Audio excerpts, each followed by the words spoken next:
Oremos. Pai querido, estamos agradecidos a Ti nesse momento, por um dia maravilhoso que o Senhor nos deu.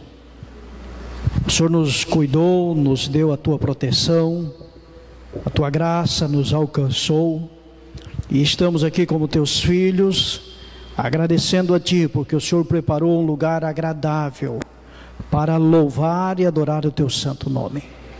Teus filhos vieram nesta noite para aprender de Ti, para glorificar o Teu nome e para Te adorar em espírito e em verdade.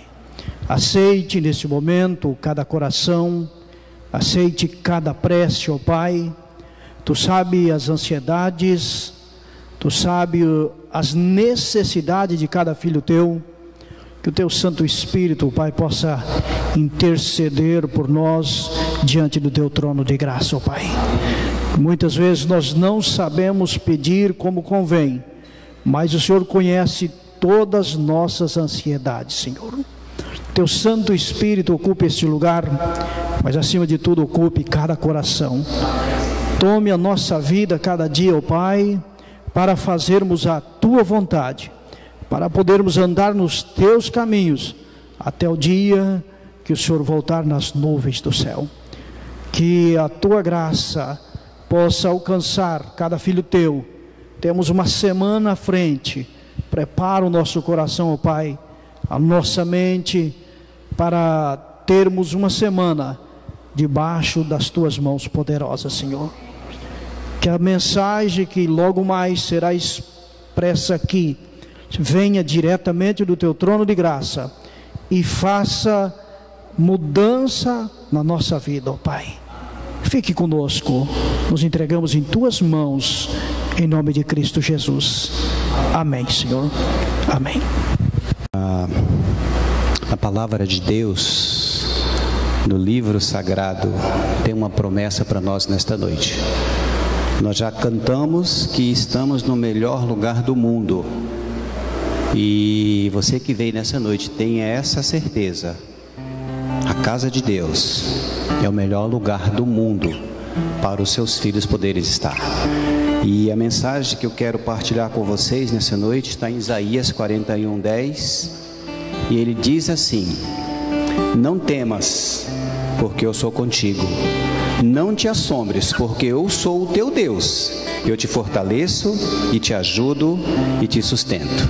Então, com esse pensamento, você que trouxe o seu dízimo, a sua oferta, nós vamos aqui, o Paulo Henrique vai louvar a Deus, ele vai cultuar a Deus através da música.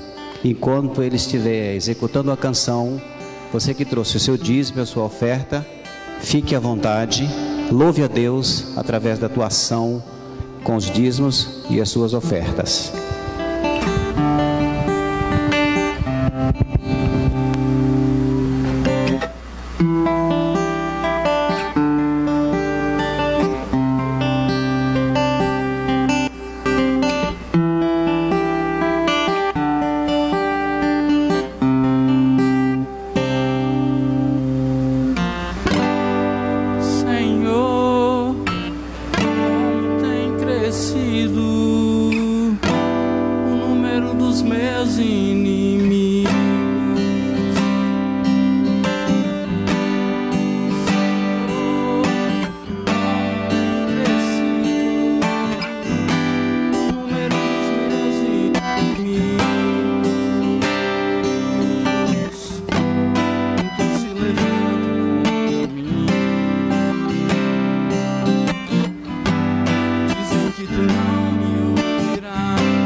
Feche seus olhos, pensa em Deus.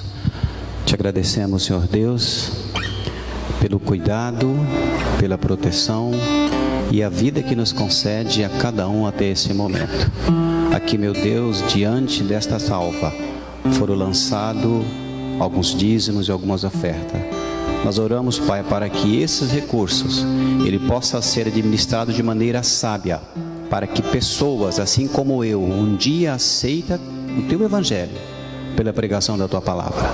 Que essas ofertas, meu Deus, elas possam alcançar vidas, transformar mente e coração, para que nós possamos formar aqui um grupo de pessoas fiéis, comprometido com a Tua Palavra.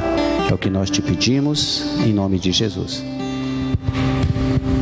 Mais uma vez poder falar com vocês com a Palavra de Deus. E eu admito que, na verdade, esse sermão, ou digamos, essa reflexão não era da minha vontade.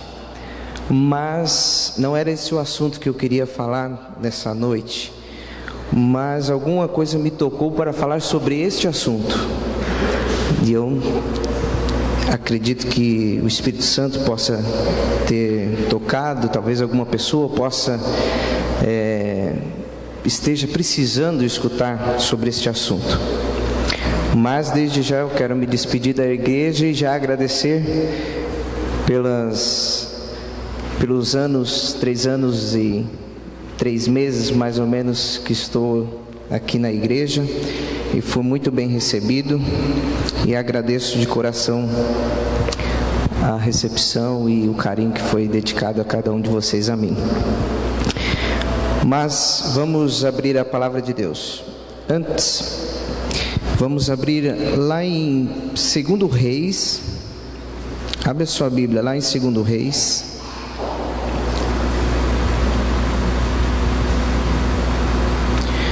No capítulo 20,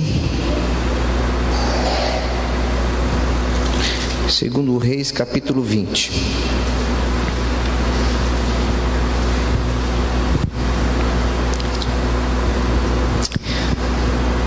Antes de nós lermos a palavra de Deus, vamos orar. Querido bondoso Deus, nós te agradecemos porque estamos agora nesse momento com a Tua palavra aberta, que ela possa falar ao meu coração, ao coração de cada pessoa que está aqui, que o Seu Espírito possa nos dar entendimento, sabedoria para compreender a mensagem que Tu quer passar para cada um de nós. Nos dê a Tua paz em nome de Jesus, amém. 2 Reis, no capítulo 20, no versículo 1, lá diz assim: naqueles dias, Ezequias adoeceu de uma enfermidade mortal. Eu acho que todo mundo já passou por algum problema nesse sentido, ou de ter alguma doença, de precisar ir no médico, ou de algum parente adoecer. Mas veja só que ele adoeceu de uma enfermidade mortal. Veio ter com ele o profeta Isaías, filho de Amós.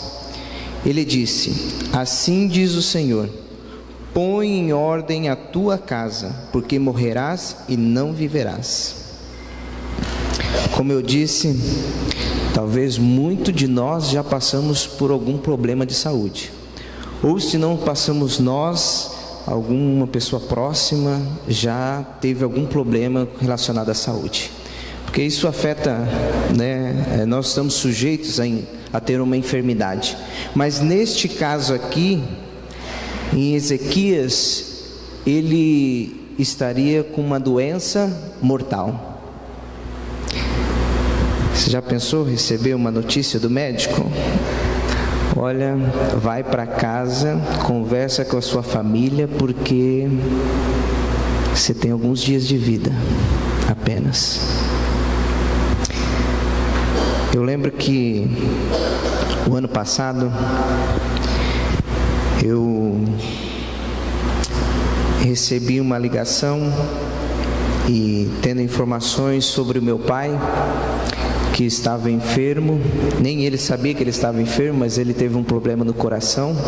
Foi fazer alguns exames de rotina e descobriu que 80% da sua veia estava entupida e não deixaram ele nem sair mais do hospital.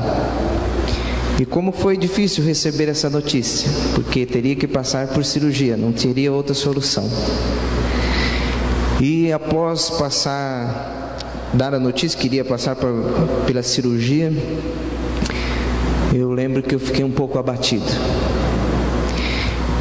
E quando nós recebemos uma notícia dessa, o que você faz? Você já imaginou o que você iria fazer se você recebesse uma notícia ruim de alguma enfermidade? E Ezequias, você sabe o que Ezequias fez? Ele orou. Ele orou.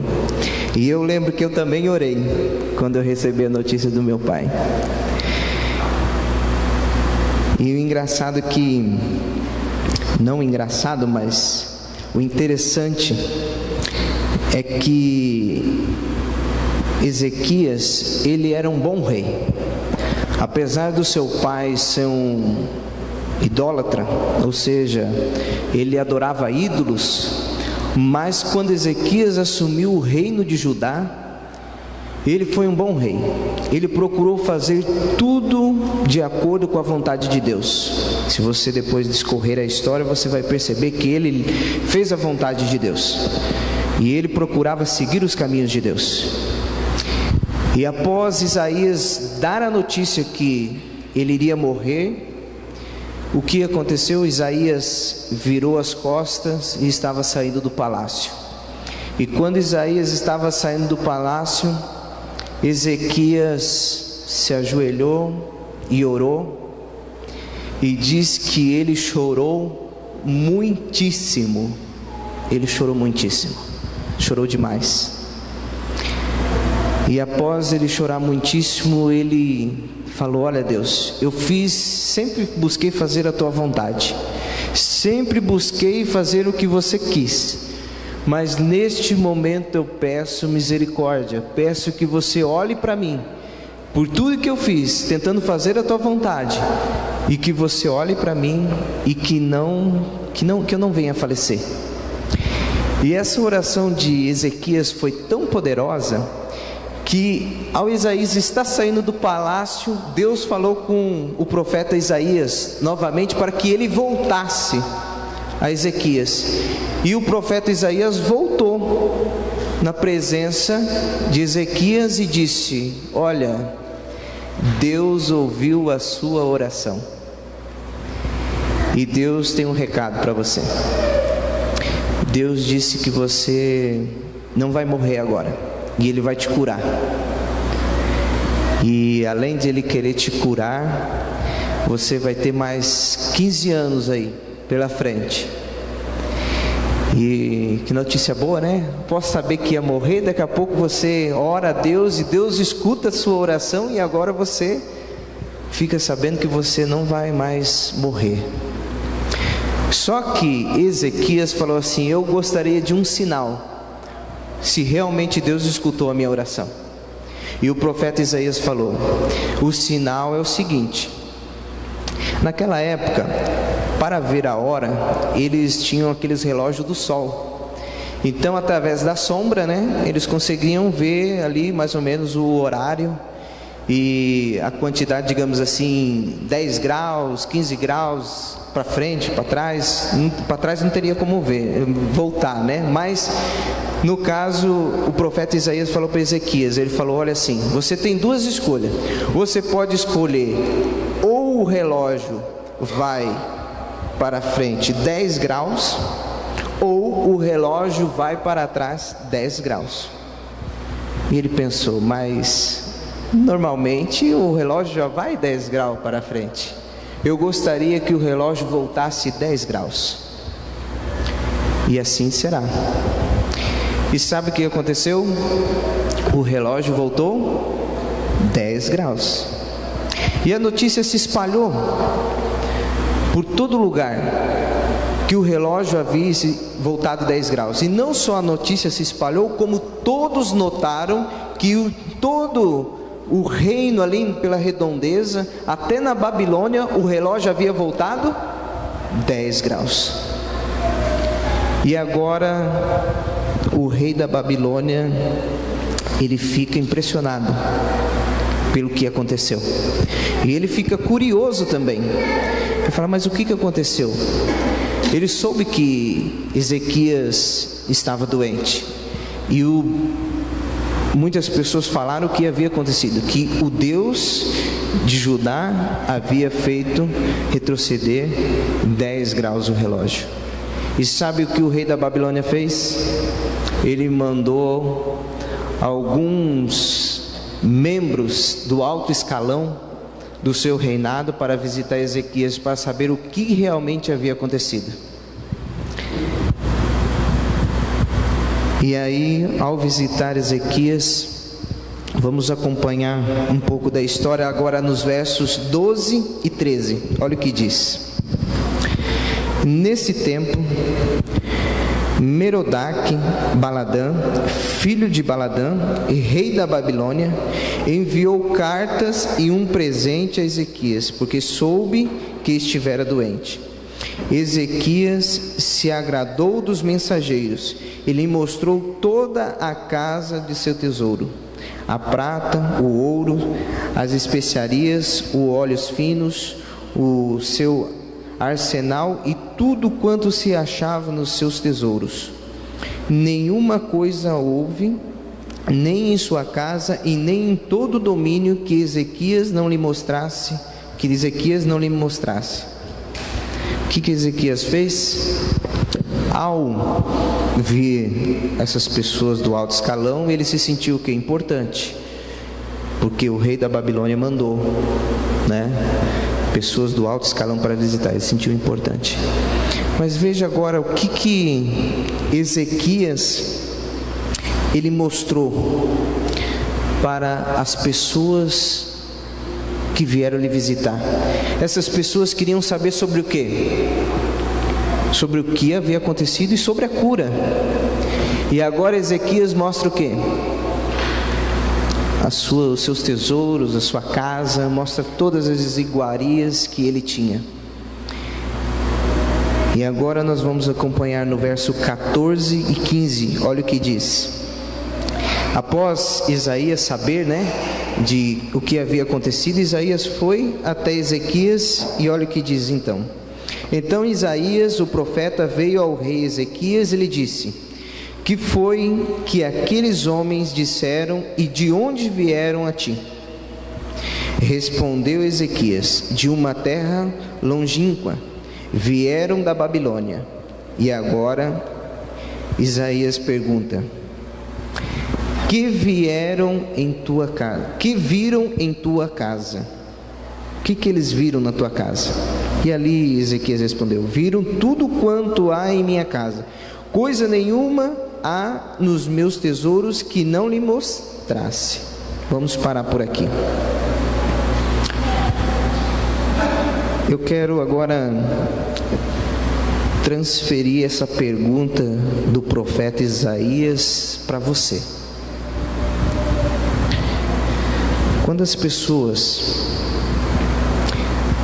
geralmente vão na sua casa, a pergunta é: que viram em tua casa?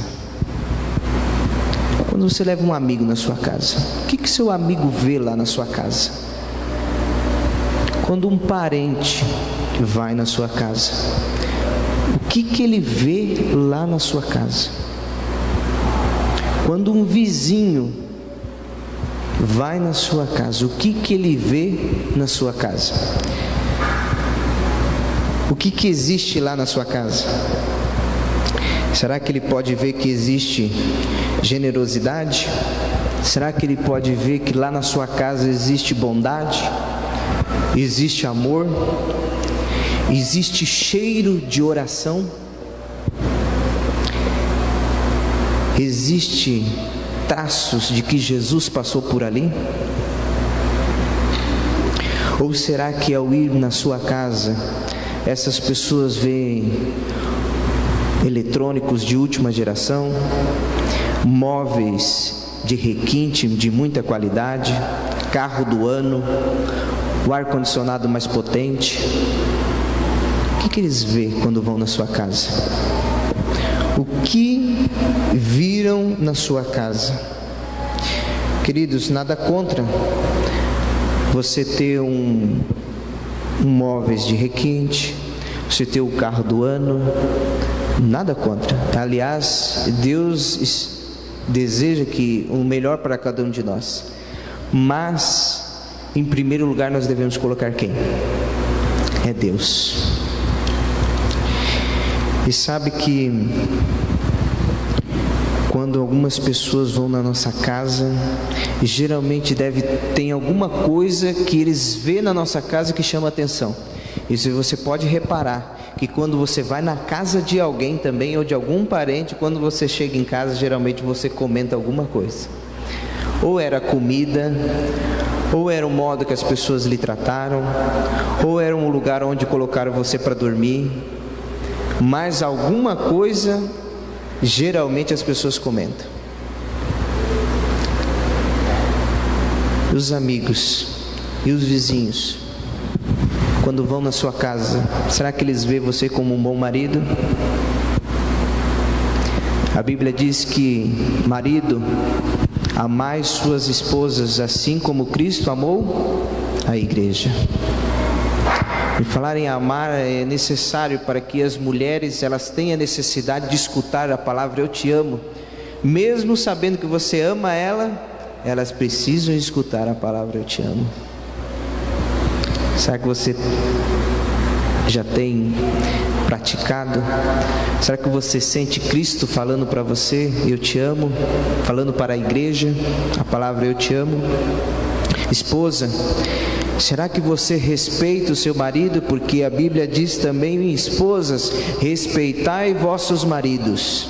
Será que você tem respeitado o seu marido?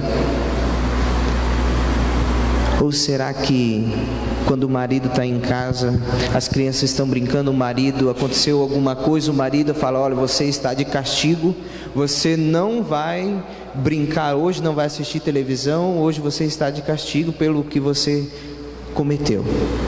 E aí o marido sai para trabalhar, e aí o filho chega para a mãe e fala, mãe, é o programa preferido meu, por favor, deixa eu assistir.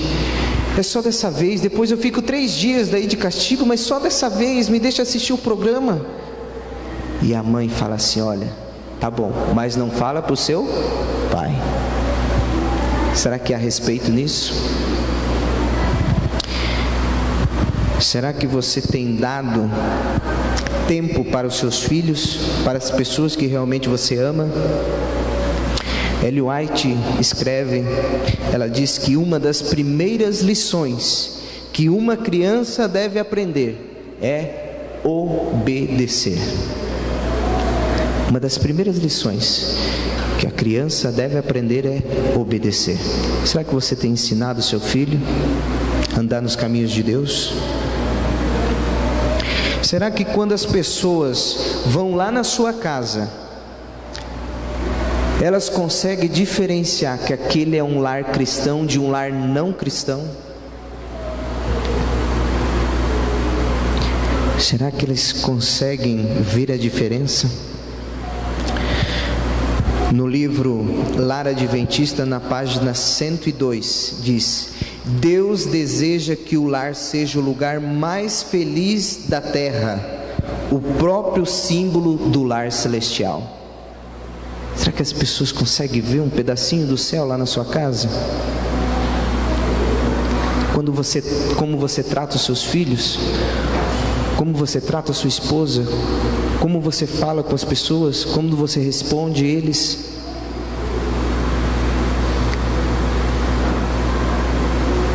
Quando eu faço a pergunta, eu estou falando para mim também. Será que o Renato também, quando as pessoas vão visitar o Renato, será que lá na casa do Renato as pessoas conseguem ver que é um pedacinho do céu?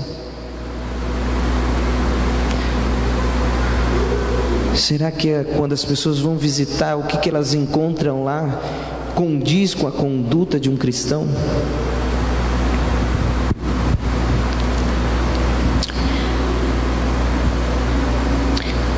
Sabe que certa vez havia um repórter e ele estava fazendo uma reportagem e ali havia várias pessoas e eles estavam fazendo uma reportagem sobre o lar. E vinha uma senhora caminhando junto com uma menininha, uma criança, e aquele repórter, ele decidiu parar aquela senhora e perguntar para aquela criança: o que é lar? Aquela criança ficou pensativa e ela disse assim: lar é o lugar para onde vamos quando tudo está escuro. Olha a definição dessa criança. Isso quer dizer que lá no lar dela existia o quê? Luz. Você já tem notado ou já tem visto o que os seus filhos estão praticando? Será que você também está praticando a verdadeira religião? Sabe que nós muitas vezes como pais, não damos autoridade para os nossos filhos para faltar na escola. Isso você não pode faltar. Mas quando chega na hora do culto, ou quando chega no dia de sábado, aí você diz assim: nós vamos hoje atrasar, eu acho, para ir na igreja, ou vamos dormir até um pouquinho mais, porque hoje é sábado. Qual que é a diferença de não poder faltar na escola e no culto? Na escola não pode faltar, mas no culto pode chegar atrasado. Na escola não pode faltar, mas nos cultos você pode dar uma desculpa que está cansado para não ir. E se o filho falar assim: mas eu estou cansado, pai, não quero ir na escola. E aí? Que exemplo nós estamos dando para os nossos filhos? Será que nós falamos também para os nossos filhos assim: olha, ensinamos, os filhos: filho, você deve colocar em primeiro lugar Deus em sua vida. Em primeiro lugar você tem que colocar Deus. Mas quando é para você também colocar Deus em primeiro lugar na sua vida, quando acontecem os problemas, as dificuldades, não é Deus que você procura. E é engraçado porque os filhos, eles aprendem através da imitação. Eles aprendem através da análise, de ficar observando, de como o pai trata a mãe, as características. Será que nós não estamos exigindo dos nossos filhos o que nós não estamos fazendo? Cobramos todos os dias os deveres da escola, mas não motivamos os nossos filhos a estudar a lição da escola sabatina. Sabe que a lição da escola sabatina é um alimento. Ela deve ser estudada todos os dias. E às vezes você nem compra esse alimento. Depois você quer que o seu filho seja incentivado também a ler a Bíblia. E tem umas pessoas que ainda dizem assim: não, eu não tenho lição, mas eu estudo a do meu marido, nós estudamos juntos. E eu ouvi a Daisy Reis dizer assim: mas já que a lição é um alimento, você come todo dia no mesmo prato que o seu marido junto? Queridos, é de maneira separada. Você tem que ter a sua parte individual e espiritual com Deus. E tem algumas mães que se limitam em estudar somente a lição das crianças. E ela também diz assim: então você também só deve se alimentar de leite, de mamadeira. Entenda que cada um tem que ter o seu alimento correto, na hora correta. Nós temos que parar muitas vezes de ser cristãos e realmente começar a mudar a nossa vida. Nós queremos muitas vezes que nossos filhos possam ser bons cristãos, mas eles percebem que não valorizamos as coisas de Deus. Muitas vezes, quando vem na igreja, é através das conversas, é através do celular, que os filhos estão observando o que os pais estão fazendo. E nós falamos para os nossos filhos: filho, você não deve mentir, mesmo que aconteça muitos problemas, mas você deve somente dizer a verdade. E aí quando liga alguém lá na nossa casa, e nós falamos para os filhos: se for tal pessoa, diz que o papai não está. Será que nossas atitudes condiz com o que nós estamos vivendo? Nós falamos que não é para mentir, mas nós estamos vivendo uma vida de mentira? Devemos falar a verdade. Ainda no Lar Adventista, se você tiver a oportunidade de ler esse livro, leia, principalmente os pais. Na página 322 diz: os filhos precisam ver na vida dos pais aquela coerência que está em harmonia com a sua fé. Se os filhos não conseguirem ver a coerência da vida de um pai com a sua fé, vai ser difícil esse filho entender o que é amar a Deus. Agora eu pergunto: o que Deus está vendo lá na sua casa? Nós podemos enganar as pessoas, talvez por um tempo, talvez podemos enganar nossos filhos também por um bom tempo, mas e Deus? Deus não tem como enganar, porque Deus sabe, Deus ouve, Deus vê tudo o que acontece. O que Deus está vendo lá na sua casa? Deus está vendo que você está fazendo o seu culto familiar? Deus está vendo que você está crescendo espiritualmente? Deus está vendo que você está estudando a lição? Quais são as suas prioridades? Veja que quando aquelas pessoas que estavam representando o rei de Babilônia foram na casa de Ezequias, Isaías perguntou para Ezequias o que eles viram aqui na sua casa. E eles viram o quê? Somente coisas materiais. Ezequias esqueceu de falar o verdadeiro motivo porque retrocedeu 10 graus. A Deus.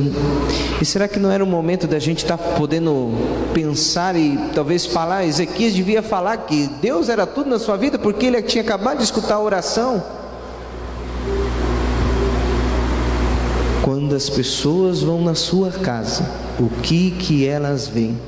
O que elas estão vendo lá na sua casa? Coloque Deus como prioridade. Saiba que você pode influenciar as pessoas.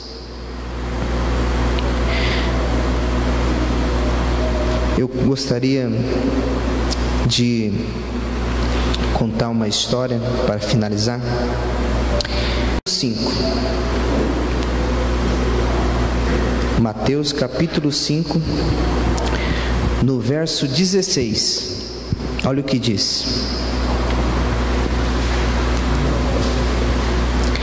assim brilhe também a vossa luz diante dos homens, para que vejam as vossas boas obras e glorifiquem o vosso Pai que estás nos céus.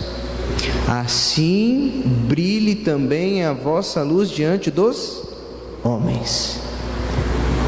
Talvez você não possa perceber, mas você causa impacto, influência na vida das pessoas. Eu vou contar uma história de uma menina que lá de Goiânia, estado de Goiás. Diz que essa menina deu um testemunho para as pessoas. Ele disse que ela começou a contar a história dela e disse que os pais dela, eles brigavam demais, brigavam muito, muito mesmo. E o interessante de esses pais brigarem era que a sua mulher, ela também não abaixava a guarda. Então ela praticamente devolvia na mesma moeda que o marido muitas vezes acabava provocando ela. E eles brigavam demais. E o momento era de tanta briga que eles tinham 2 filhas. E essas 2 filhas, quando os pais começavam a brigar, sabe o que elas faziam? Elas saíam de dentro de casa, porque elas não aguentavam ver o pai e a mãe brigando tanto daquele jeito. E se repetiu algumas vezes, várias brigas, até que um dia, ao lado da casa desse casal que brigava muito, dessa família, se mudou uma família. E essa família, ela tinha um hábito de fazer o culto matinal, tanto na parte da manhã quanto na parte da tarde. E às vezes em momentos de briga daquele casal, sabe o que acontecia? A casa do lado vinha hinos, vinha louvor, e aquela família que cantava, louvava a Deus com alegria, começou a perceber que começou a haver mudanças. Aquela filha que muitas vezes saía para fora de casa, ela começou a permanecer dentro de casa, porque ela percebeu que quando os pais estavam brigando e quando havia o louvor sendo cantado, os pais paravam de brigar. E foram diminuindo as brigas. E um belo dia, como eram uma família nova ali naquela casa, naquele lugar que havia se mudado há pouco tempo, aquela família que havia se mudado resolveu se apresentar para a família que estava ali do lado. E ela levou um pão que ela havia feito e falou: olha, eu vim aqui, eu fiz esse pão especialmente para vocês. Eu gostaria de me apresentar, eu moro aqui do lado. Se vocês precisarem de alguma coisa, vocês podem bater ali, a gente está à disposição de vocês. E aquela senhora, ela falou assim: olha, eu tenho uma curiosidade. Todos os dias eu escuto vocês cantando. Será que eu não poderia um dia ir lá cantar com vocês? E aquela senhora falou: é claro, vocês estão convidados para ir até a minha casa, para a gente poder cantar, louvar a Deus. E aquela menina, ela também foi lá para cantar junto. E o que aconteceu? Eles começaram a participar muitas vezes dos cultos, dos louvores que estavam ali do lado da casa. Começaram também de vez em quando a ir à igreja. E no dia do batismo daquela filha que testemunhou, que falava que tinha que sair de casa quando os pais brigavam muito, no dia do batismo ela disse: hoje eu estou me batizando, mas os meus pais estão se preparando para o próximo batismo. Sabe, às vezes a gente pensa que não é nada fazer o culto familiar, cantar um louvor, talvez falar um verso bíblico para o filho, mas saiba que você influencia. Você influencia a vida da sua família, você influencia a vida dos seus filhos, você influencia a vida dos seus amigos, dos seus vizinhos. E Mateus diz: qual é a vontade de Deus? Que nós possamos brilhar, para que os outros homens possam ver em nós a luz que Cristo reflete em cada um de nós. Talvez faz tempo que você não faz o culto familiar, que você não fala com Deus. Por isso eu convido você para a gente se colocar em pé, para que a gente possa louvar a Deus. Eu fiz muitas perguntas, eu sei que eu fiz muitas perguntas talvez nesse sermão, nessa reflexão, mas o hino que nós vamos cantar também é uma pergunta para você. Que tempo já faz? De número 425 do Inário. Que nós possamos meditar na letra desse hino.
Pensa.